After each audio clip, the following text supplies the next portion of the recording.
France Info. Et oui, c'est l'une des questions du moment. Qui réussira à déloger Luis Rubiales de la Fédération espagnole de football, puisque dans le tollé général, il fait a priori l'unanimité contre lui, à l'exception de sa fédération. Vous venez de l'entendre, après ses gestes sexistes, machistes, dont ce baiser forcé à la capitaine de la Roja féminine. Les joueuses de la sélection ont d'ailleurs annoncé qu'elles n'entreront plus sur le terrain tant que Luis Rubiales n'aura pas quitté ses fonctions. Lui refuse de démissionner, il l'a martelé hier devant sa fédération. Juan José Dorado est en ligne avec nous sur France Info, bonjour. Buenos días. Journaliste espagnol, vous êtes le correspondant à Paris de plusieurs médias espagnols. Il devra partir, Luis Rubiales, d'après vous?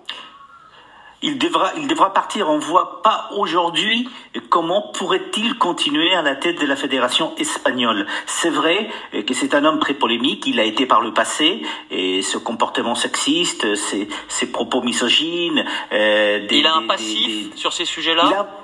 Il a un passif depuis l'époque où il était déjà joueur de football professionnel, parce qu'il était joueur de football professionnel en première division espagnole.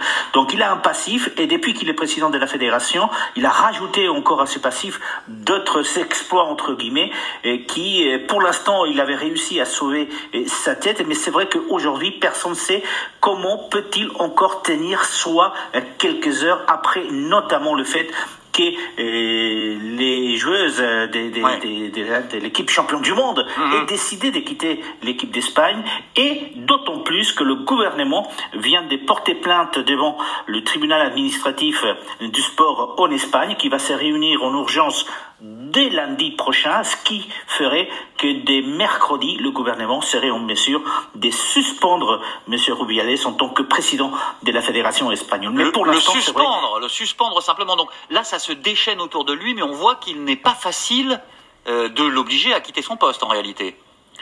Tout à fait, puisque effectivement la fédération espagnole, comme toutes les fédérations de football d'ailleurs, sont des organismes indépendants. On l'a vu en France aussi, le gouvernement, avec une fonction d'action publique, mais donc le président ne peut pas être délogé par le gouvernement.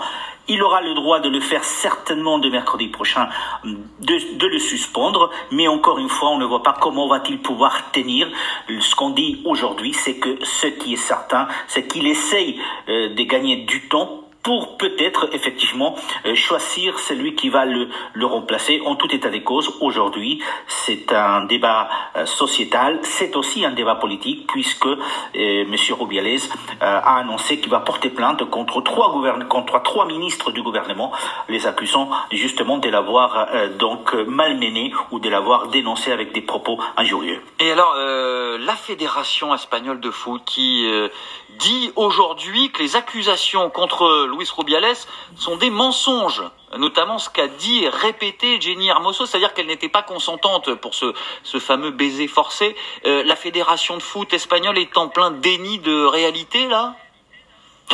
En tout état des causes, c'est la sortie effectivement après le revirement de ces dernières heures où Jenni Hermoso a dit qu'elle n'était pas consentante.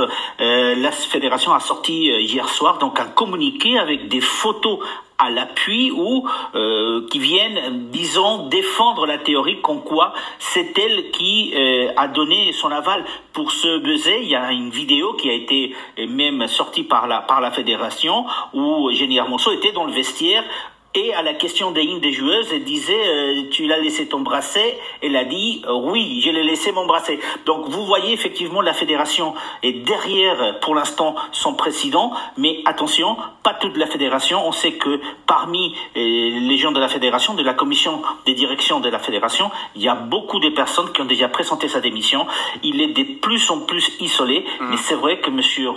Luis Rubiales est quelqu'un de très colérique, et quelqu'un qui, je dirais, se laisse pas faire et qui va mourir certainement, mais avec les armes à la main. Je pense que tout le monde pense aujourd'hui qu'il va forcément quitter le poste, mais qu'il entend amener avec lui quelques-uns de ses ennemis du côté du football espagnol. Oui, mourir symboliquement évidemment, c'est-à-dire quitter son poste, mais est-ce que vous avez le sentiment, Juan José Dorado, que c'est en quelque sorte un ancien monde du football très masculin, très machiste, qui disparaît à travers ces figures, ces personnages-là?